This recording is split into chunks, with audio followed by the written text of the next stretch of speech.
Formula ఈ car race కేసులో దర్యాప్తు సంస్థలు స్పీడ్ పెంచాయి. నేడు BRS working president KTR ACB విచారణకి హాజరు కానున్నారు. ఫార్ములా ఈ కార్ రేసింగ్ వ్యవహారంపై అధికారులు విచారించనున్నారు. KTR ACB విచారణకి న్యాయవాదిని తీసుకువెళ్లేందుకు హైకోర్టు అనుమతిచ్చింది.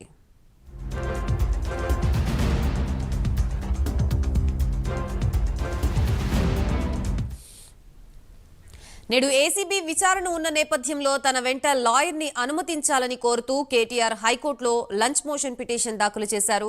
ఈ మేరకు ధర్మాసనం ఆయన పిటిషన్ ని స్వీకరించింది. నిన్న KTR వేసిన లంచ్ మోషన్ పిటిషన్ పై హైకోర్టు ధర్మాసనం విచారణ చేపట్టింది.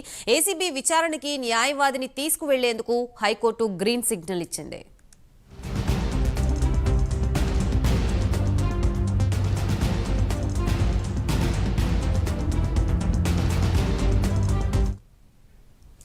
ఈ నెల 6న KTR బంజారాహిల్స్ లోని ACB కార్యాలయానికి విచారణకు వెళ్లారు. అయితే తన వెంట లాయర్ ని అనుమతించకపోవడంపై KTR తీవ్ర అభ్యంతరం వ్యక్తం చేశారు. తన వెంట లాయర్ ని అనుమతిస్తేనే విచారణకి వస్తానని తేల్చి చెప్పి అక్కడి నుంచి వెళ్లిపోయారు.